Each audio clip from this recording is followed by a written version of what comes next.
Straight talk from Israel. You're listening to Israel News Talk Radio.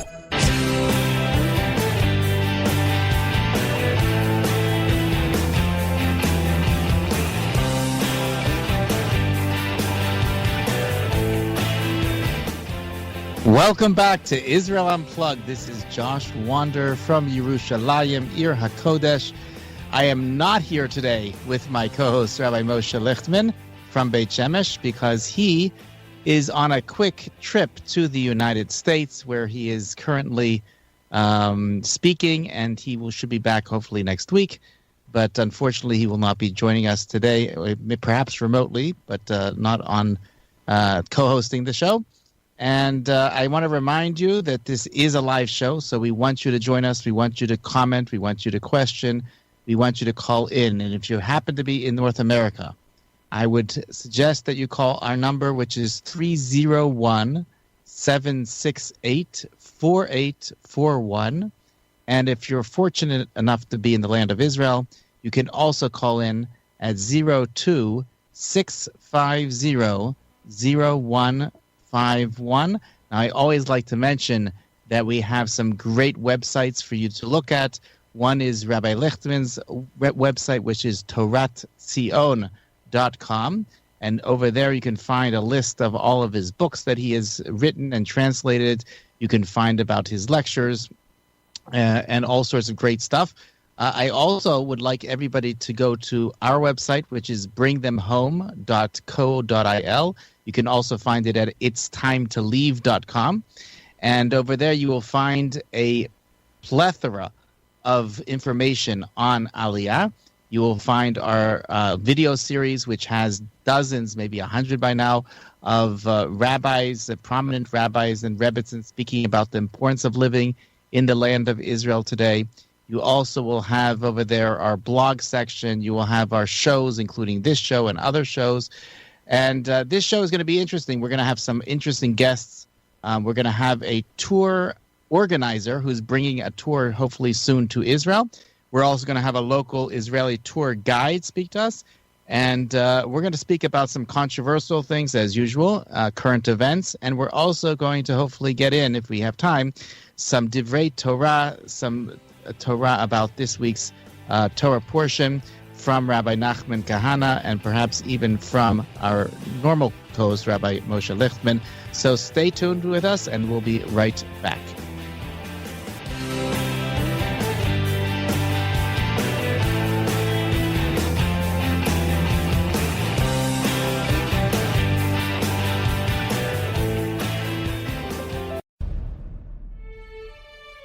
Israel is located in one of the most volatile areas in the world. Israel is an island of stability in a sea of war and unrest. In the midst of this turmoil, Israel stands out as a beacon of order and human progress. Each week we update you on what's happening in this, the Jewish state, a true light unto the nations. This is Jay Shapiro. Join me every Thursday on Israel News Talk Radio.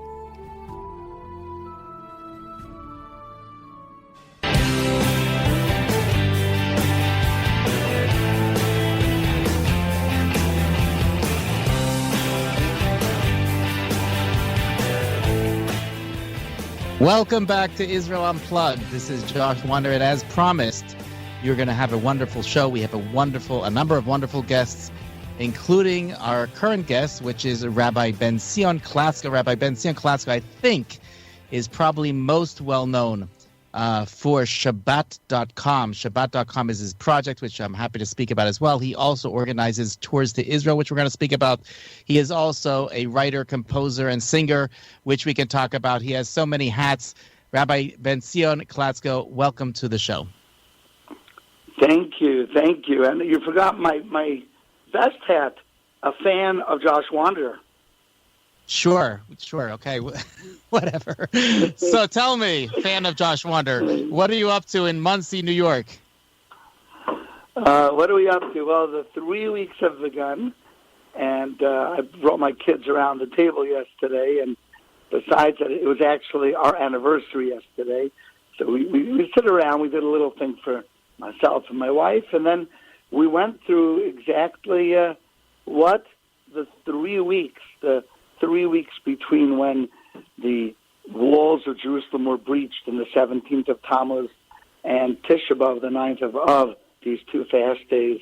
How to feel it in Monsey, New York, when we don't see the Makam HaMikdash, the place of the temple, how to feel it. So I think what we're over here is we're struggling to find. So, first of all, how is it possible that your anniversary is on Shiva Asar Tammuz? I'm confused. Don't we not get married from Shiva Asar Tammuz for the 3 weeks? Yeah, well, actually, the anniversary it was an English anniversary, which I'm ashamed to say. It's really Yud Beis Tammuz. The Shiva Asar Tammuz was really the 7th day of our Sheva Brachas, ended up on Shiva Asar Tammuz. But it was the English, but we did the English because it's also my wife's birthday on the same day, so it's easy to remember June 27th. Well, a double mazel tov to you and to your wife. You may want to know. So, first of all, let me ask you how that went. What did you say to your children, and what was their reaction to what you said to them? So, it's interesting. My son, I have a 22-year-old son, and I said, "How are we going to feel it?" And he looks at me very bluntly, and he says, "By not listening to music and not taking haircuts." So my son, he's very clever, and what he was doing was he was saying that that's exactly why we have certain prohibitions, certain laws during this time, in order to remind ourselves that this is it. So what he was basically saying is, you don't have to reinvent the wheel. This is going to remind us. We love music, and many of us love to shave or take haircuts. So that was his answer. But I countered that, saying, okay, that's going to remind us that it's 3 weeks, but a little bit deeper. What's going to remind us that we're missing something? Like, how do we even relate to a Beis HaMikdash that was destroyed, 1,956 years ago? Like, how do you relate to that? So, and his response was? We went around the room, and the kids spoke about being in a place in this world where the Almighty's hand is very often hidden, versus when we lived at the times of the Beis HaMikdash, the times of the temple, where nisim, miracles, were much more open and much more obvious, and there was a place of tremendous chizuk, inspiration, and motivation. And we're living now in Gullus, which is just a hostile place, even in the best of circumstances, to the Jewish people. So that was our conversation. So now you have to ask me what I did on Shiva Asar Tammuz, because I'm fortunate enough to live in the center, in ground zero, Yerushalayim HaKodesh, of where this all happened and it continues to happen, the destruction of the temple. What did I do on Shiva Asar Tammuz? Take a guess. Josh, please make us both jealous and motivate us. What did you do on Shiva Asar Tammuz? Thanks for asking. So, sure. Very interestingly, there were 5 calamities that befell the Jewish people on Shiva Asar Tammuz. Most famously is what you were referring to, which was when the walls of Jerusalem were breached. There were other calamities which are often spoken about. The first tablets, the luchot, were broken by Moses. There was a calamity of an idol being erected in the temple. There was the calamity of a Sefer Torah which was burnt during that day. And then finally, there's another calamity which actually spiritually led to the physical destruction of the temple, which many people sort of just breeze by, and that is that the obligatory daily sacrifice of the tamid, which is brought every day in the temple, was stopped on that day. Now, what did we do here in Eretz Israel, in the land of Israel? What do we do when we think about, as you said, so long ago that we lost the temple, and for thousands of years we have not had this daily obligatory sacrifice that we need to do in the temple? Of course, the Zionist response to that is to enact the temple sacrifice, the Tamid sacrifice. And that's exactly what we did. We went overlooking the ancient biblical city of Jericho. We went to a special place in the desert. This is, by the way, on a fast day in the middle of the heat of the desert. It was not easy, but we managed to gather tens of people. And we managed to go through with an actual sheep, with an actual mock altar, a mizbeach.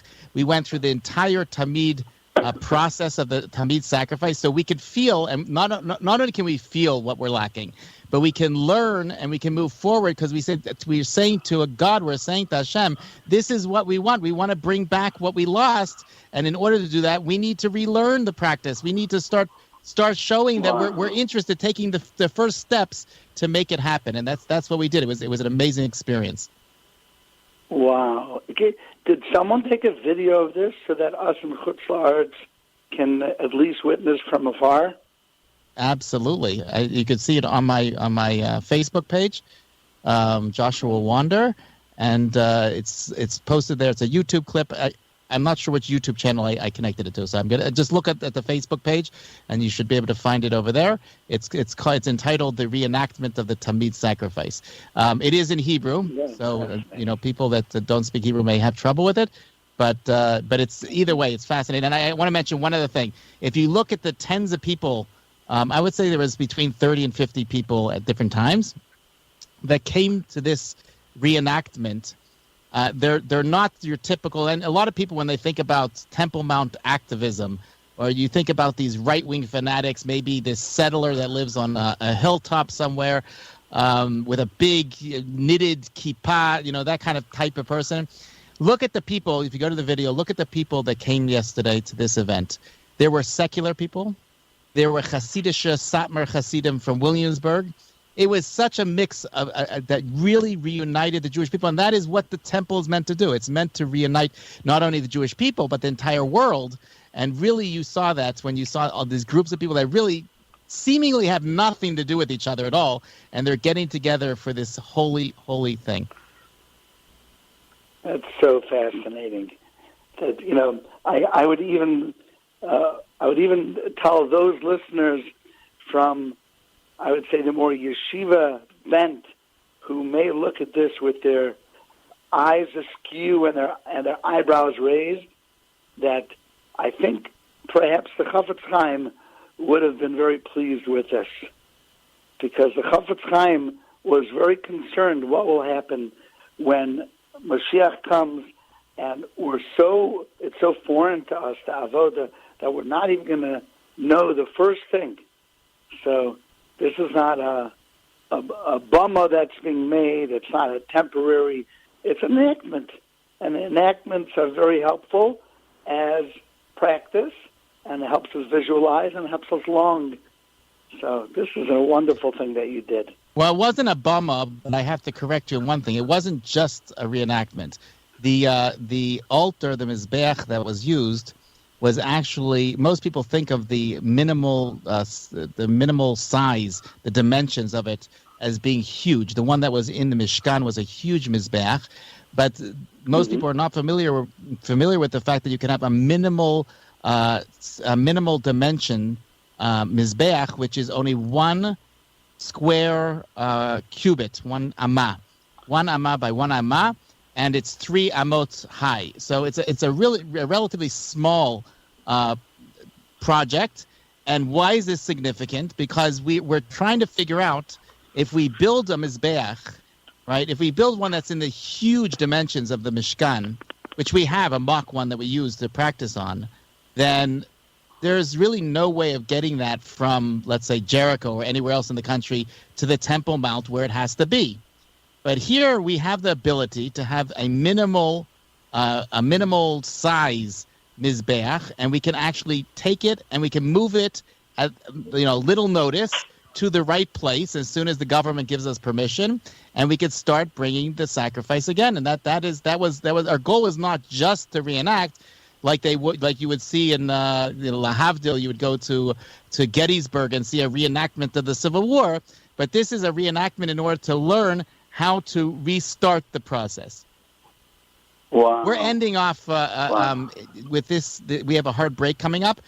Are you able to stay with us? I really want to discuss your upcoming trip. Great. So stay with us. Rabbi Klatzko is going to speak to us a little bit about a tour that he's organizing to come to the Holy Land, to Israel, a very special tour, something which is going to be something that many of you may want to look into. And so stick with us, and we'll talk all about it. Great.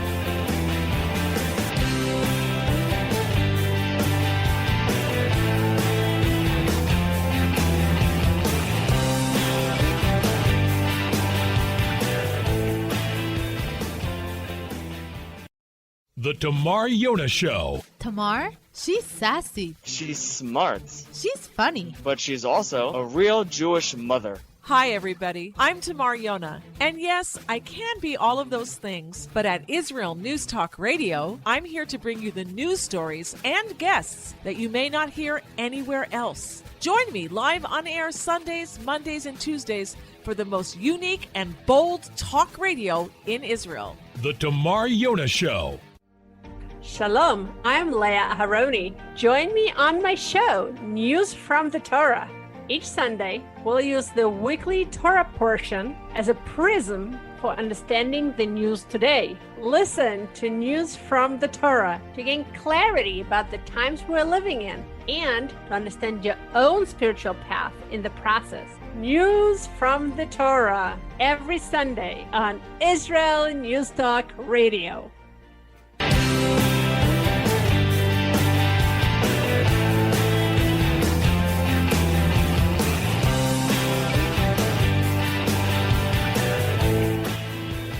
Welcome back to Israel Unplugged. This is Josh Wonder, and I'm here with our special guest, Rabbi Bentzion Klatzko, who we were just going over offline about what the difference is between living outside of the country, outside of the land of Israel, and inside the land of Israel. And I quoted Rabbi Tovia Singer as saying he used to be the rabbi in Indonesia, in Jakarta, and he moved, made Aliyah to Israel. And he was quoted when someone asked him what the difference is between living outside the land and living inside the land. He said that when someone lives outside of the land, they are practicing Judaism. But someone who lives inside of Israel, they're living Judaism. And that is a huge difference between practicing Judaism and living Judaism. I know that Rabbi Klatzko has a great tour that he is organizing, and I really want to have an opportunity to speak for him to speak about his upcoming tour and what it's all about. And I hope that there are some people that are listening that may be interested. Yeah, absolutely. I want to share, as I'm about to tell you about the tour, that we composed recently a song and a video based on Rav Kook, who speaks about, who says a mashal, a parable of the princess. It was very beautiful, and all sorts of suitors came, princes from far and wide, but they were all arrogant and they were all of poor character. So the princess made herself ugly until the right prince came along, and then she beautified herself, and they got married. And Rav Kook says that's exactly what Eretz Yisrael is. Israel is the same way. When the Mamelukes and when the Turks and when the Byzantines and the Crusades and the Muslims, when they all came, and even when Mark Twain came in the 1860s and he said Palestine is no more, it's a land that's cursed by God, this is because the land made itself ugly to chase away those would-be suitors. And since the Jewish people came, it's become the most beautiful, beautiful land in the world, just like the Gemara in Kedushin says it is, all these shares of beauty. So we made a video, and if you have the chance, you could put in the word Ko Amar, the rebirth of Israel, using footage for the past 100 years. I don't know, did you see this, Josh? I did, absolutely. You did? Okay, we end up with just something very inspiring, and play it till the end. People get tears in their eyes, because that's who we are today. So we run a tour. And if they're already looking at your songs, they should also listen to the Aliyah song, which we produced. 100%. I watch the Aliyah song, and it motivates me tremendously to get the move on. Thank God I have 2 kids already who made Aliyah, and every year our children, instead of overnight camp. We have them all alternate and spend the summer in Israel so that they'll get a love for the land. Even when they're young, 14, 15 years old, we just give them money and we say, go learn to love the land. So I do Jewish outreach, which is very important to me. And before 20, 25 years ago, it wasn't understood that Judaism and love for Israel go hand in hand. But we see today with the left-leaning media and the left professors have taught the next generation of Jews to hate and condemn Israel as an apartheid nation, as a nation of cruel people. And it's horrific that our own sons and daughters have turned on their parents and have turned on their land. So our job is to bring them and show them that Israel, the Jewish people, and the land of Israel, the Oraisa, and the Torah, the Kudsha Brichu, and the Almighty Chadhu, it's all one and the same. God, the land, the Torah, Israel.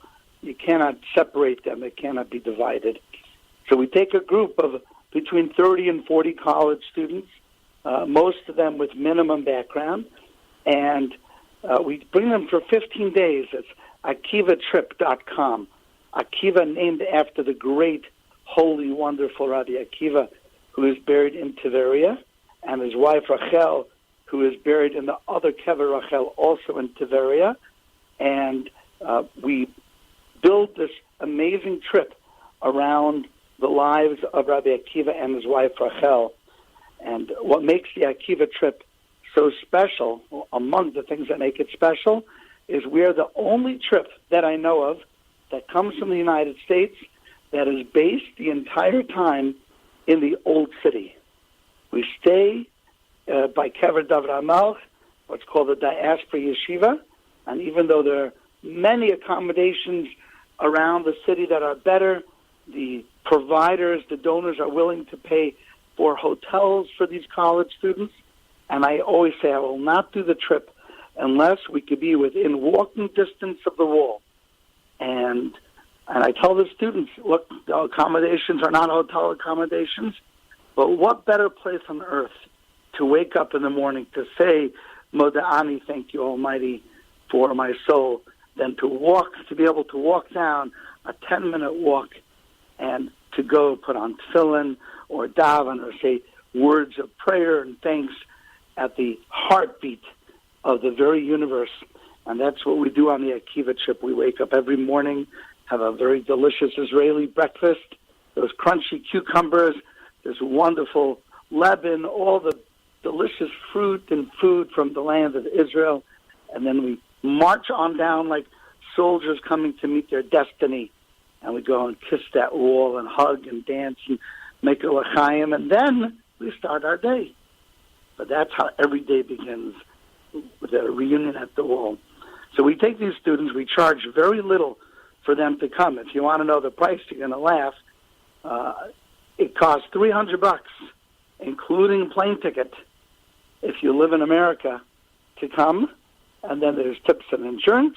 So altogether, it's $499, including the tips and insurance. And then, of course, that includes all of the tours. And that makes it very special. There is Birthright, which is supposedly free. It's not necessarily free. There are certain charges. But Birthright is a 10-day trip. This is a 15-day trip. And one of the great things about the Akiva trip is every evening is free. And we do this on purpose because we want the students, after a day of studying and touring, we want them to feel what it feels like to live in the land of Israel. What does it feel like? You wander the streets of Yerushalayim, you go to a cafe, you meet up with friends, and every night, and they feel a sense of, this is my land. And we have a very high number of students who end up making aliyah. We've had already a good number of students who have become lone soldiers for the land, and we're very proud of them. And they come and they visit us and they tell us their experience. And it's an amazing trip. It's a musical trip.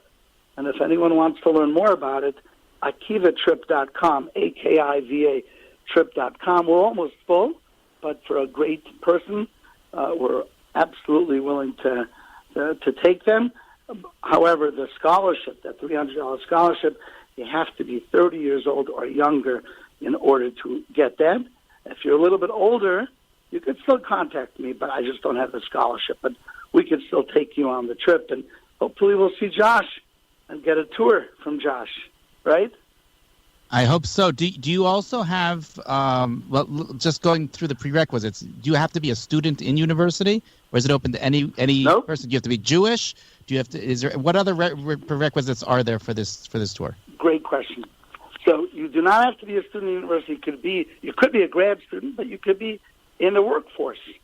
You could be, working since you're 22 and you're 28, and you wake up and you say, you know what, this is something I'm interested in.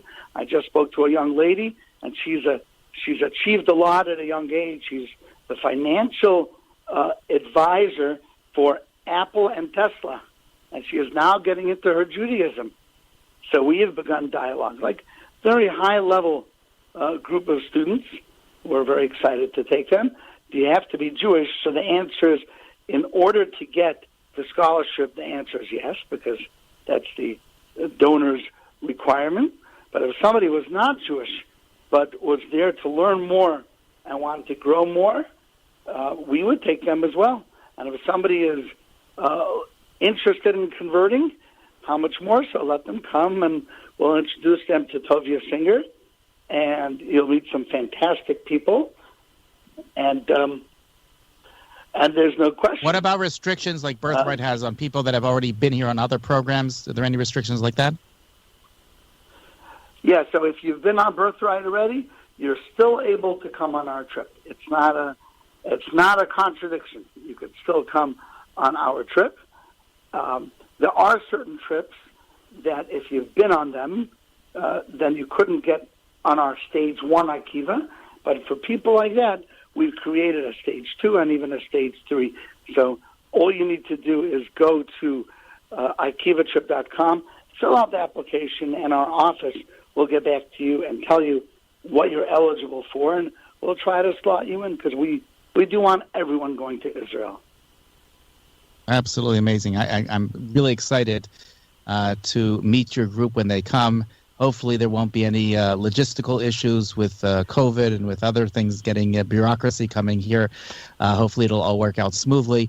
And we really look forward to having you and your group here and welcoming them not only at the wall, but, I always say as the Jewish people, we've hit a wall. If you think that the wall is the end game, is the goal of the Jewish people, then you're not realizing that what the significance of the Western Wall is obviously what is located behind it, the Temple Mount. But we hope that you will come soon, and we have another hard break coming up. So thank you again for joining us, Rabbi Klatzko, and we look forward to seeing you soon in Jerusalem. Thank you. Shana haba b'Yerushalayim Abniyah. Take care. Bye.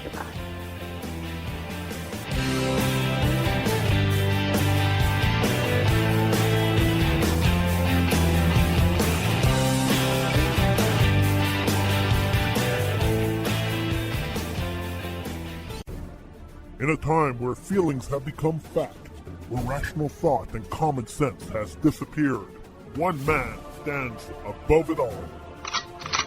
I'm Howie Sobiker, your political hitman. Political Hitman airs every Tuesday at 11:59 p.m. North American time, 7 a.m. Israeli time, only on Israel News Talk Radio. Are you interested in transforming your life, drawing closer to the Creator, and uncovering the deeper meanings and hidden treasures in the Hebrew Bible? Then join me, Rav Yitzhak Michelson, and me, William Hall, on the Science of Kabbalah, where we are seeking to narrow the gap between what we understand of our physical and spiritual worlds. So make sure to tune in every Tuesday at 5 p.m. Israel time, 10 a.m. Eastern Standard Time, here on Israel News Talk Radio.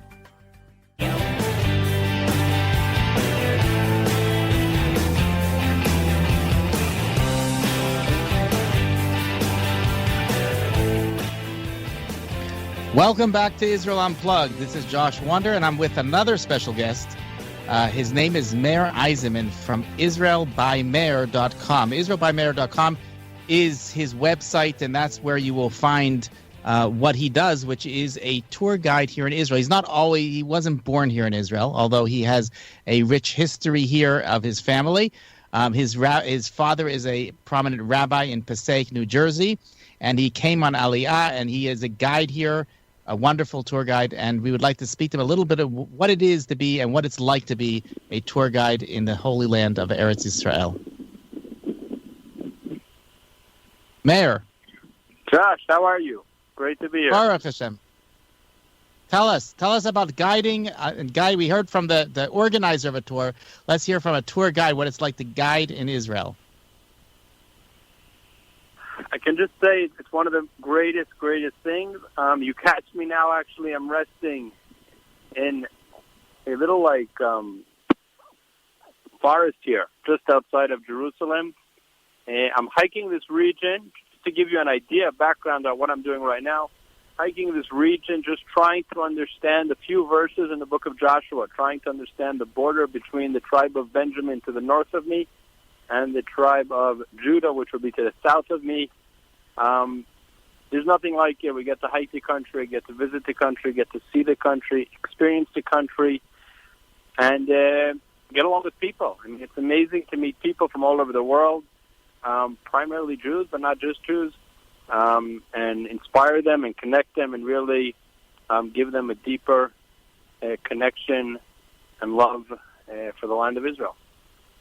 We were just quoting Rabbi Tovia Singer as saying that someone who lives outside of the land is practicing Judaism, while one who lives in the land is living Judaism. And I think what you're describing is exactly that. As somebody who lives here, it's not just opening a book and reading about history, but it's actually living the Tanakh, living the Bible, and seeing the places where these happened, and not only happened historically, but are the nevuot, these prophecies that are unfolding before our eyes and are happening today and happening in the future. It's all coming together here in Israel. Absolutely, I fully agree with that. You mentioned living it, experiencing it. A few months ago, my son came home from school. His 6-year-old son, he came home from school. He told me his teacher, the Ganenet, the kindergarten teacher, was telling them about Rachel, the matriarch Rachel, Rachel, Yaakov's wife, Jacob's wife, and she was buried on the road. He's like, I want to go to Kever Rachel, Rachel's tomb. I said, sure, we're going to go Thursday afternoon. And it was totally different. Like you mentioned earlier, I grew up in Passaic. I went to the local Jewish day school, got a great education, but it just wasn't the same. It was learning about something distant, something almost virtual, something not connected to us. And here in Israel, it's all connected. I mean, whether it's the prophecies of rebuilding the land that we're active in, whether it's the stories that took place, whether it's understanding the borders of the tribes or understanding the history, it's all very real. Absolutely. I once had an opportunity to take three Hasidic boys from Borough Park in the neighborhood in Brooklyn, on a tour here of the Mount of Olives. And afterwards, they said to me, wow, they said that was a great tour. It's so real to you, it's not even a fairy tale. And they said that it hit me like a brick. I said, I guess if you live in Borough Park, so you have the three little bears and Little Red Riding Hood, and you have the temple. It's all part of the Beit HaMikdash, all part of what's part of the fairy tales that they tell you. For us that live here, it's something very real. For someone who lives where I live, and you open up your window in the morning and you see the Temple Mount outside your window, it's not a fairy tale. It's something very real that we think about every single day. And you yourself live just steps away from the Temple Mount in the Jewish quarter of the Old City.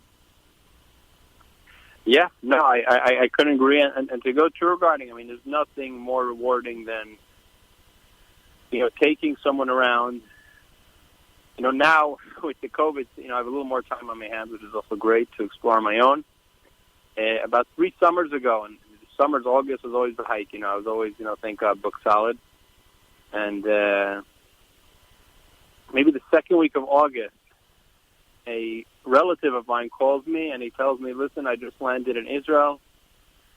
I'm a Rebbe. I'm a teacher of the Book of Kings, Sefer Melachim. And, I spend the whole year teaching all about King David in Jerusalem and where he built his palace and the Kidron Valley and his son Solomon building the Temple Mount and building the temple. And he's like, can you just squeeze me in? I really, really want to understand this. I've spent years teaching this. I want to understand this. And I told him, listen, I'm really, really booked, but if you want, I could squeeze you in. And, I managed to squeeze him in. And it was just a life changer for him. We spent 2 hours, just me and him, walking around the old city and walking around the city of David and walking around the edges of the Mount of Olives. And, I was just watching as it all began to make sense. Everything he had known the verses so well, and he had taught them, and he had known every commentary and every different understanding, and all of a sudden he saw it in real life. It just was for him and for me to be able to give that over was just an amazing experience. Normally, we have my co-host, Rabbi Moshe Lichtman, that's with me. And this week he's not here. He's in the United States on a tour. But he hopefully will be back next week. And he asked me to read over a letter that was published in the Arutz Sheva Israel National News. It was an open letter, an op-ed. It's called A Letter to My U.S. Rabbi. Please don't wait any longer.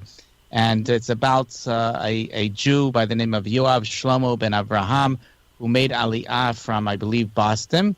And he writes this letter back to his congregational rabbi, his pulpit rabbi in the States. And this is what he writes. He writes, Dear Rabbi, I wanted to write to thank you from the bottom of my heart for being such an amazing part of our family's journey.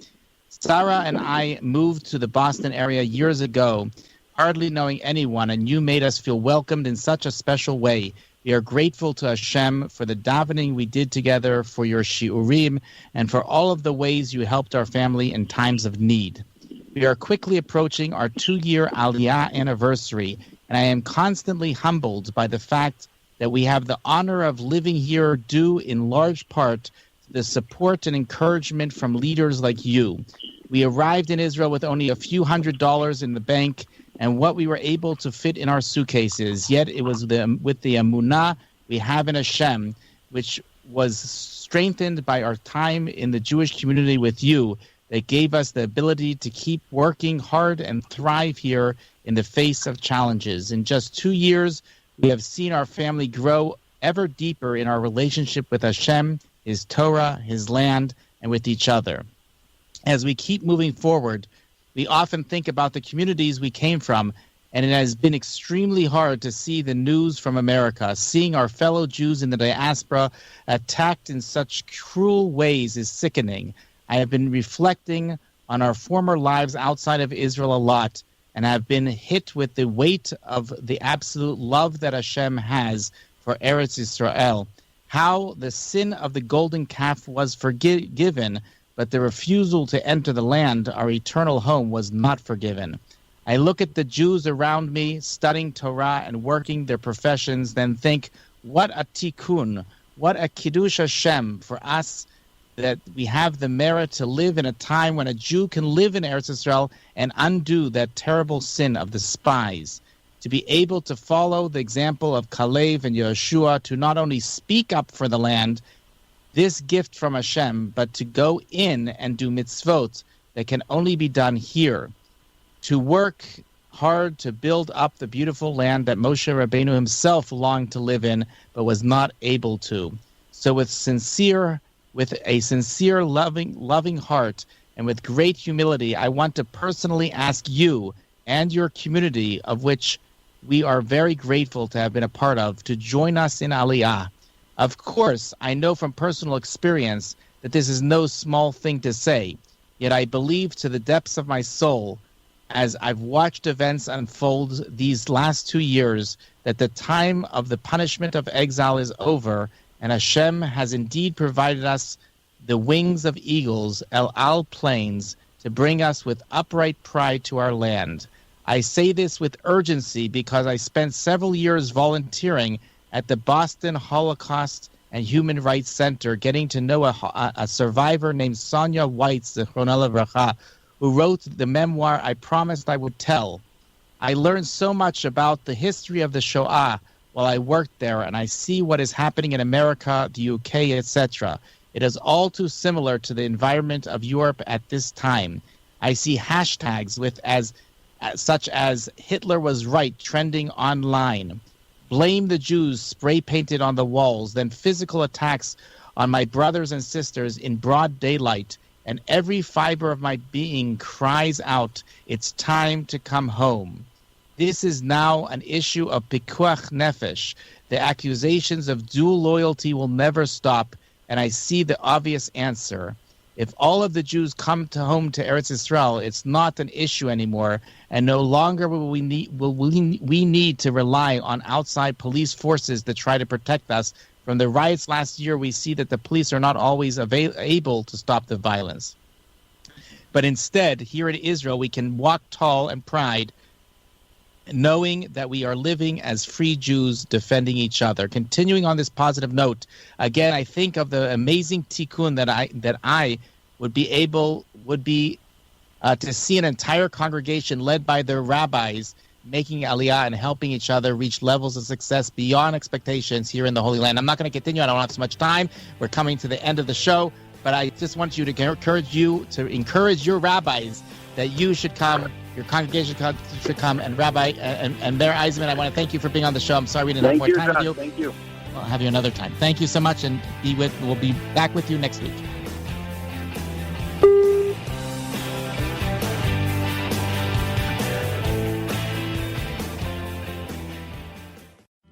Where can you get the inside news on Israel? At Israel News Talk Radio, we're dedicated to sharing Israel's inside story with the world by providing our listeners with news on Israeli politics, current affairs, and Israeli Jewish culture. The Israel News Talk Radio homepage also provides you, the listener, with useful information at your fingertips, with scrolling news headlines, weather, currency exchange, Shabbat candlelighting times, and so much more. Our radio programming is always accessible and on demand. We operate absolutely free of charge for everyone, everywhere. If you love what we do, partner with us now by becoming an Israel News Talk Radio supporter. With your support, you'll be inscribed on our Israel News Talk Radio Wall of Fame. There's nothing like us in the world. Be part of something great. Israel News Talk Radio. Straight talk from Israel. Howdy, this is Rita from League City, Texas, now living in Israel.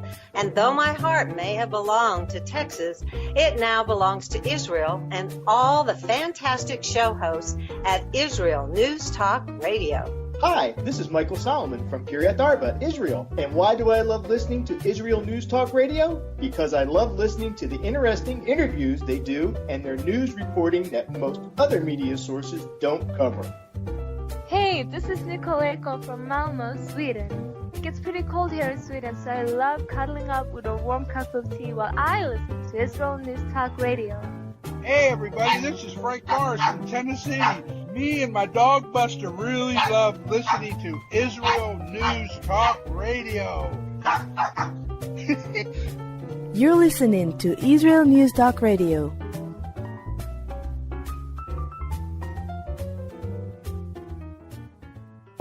News, opinion, and more. You're listening to Israel News Talk Radio.